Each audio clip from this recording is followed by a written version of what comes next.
ரிஷப ராசி குரு பெயர்ச்சி 2026. லாபஸ்தானத்தில் ரிஷபராசி.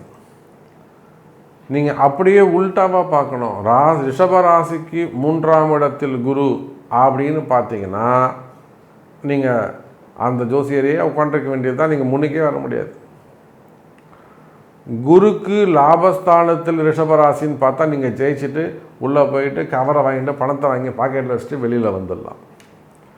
இப்போது நீங்கள் எந்த ஜோதிடரை பார்க்கணும் நீங்கள் தான் முடிவு பண்ணணும்.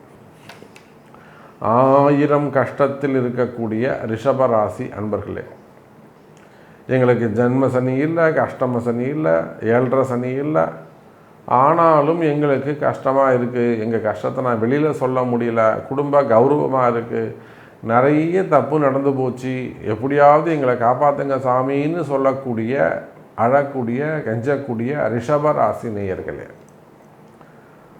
குரு பெயர்ச்சி குருவுக்கு 11ஆவது வீட்டில் குருவுக்கு லாபஸ்தானத்தில் இருக்கக்கூடிய ரிஷபராசிக்கு குருவால் நன்மை ஏற்படும்.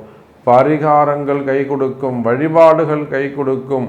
பரிகார ராசியாக ரிஷபராசி.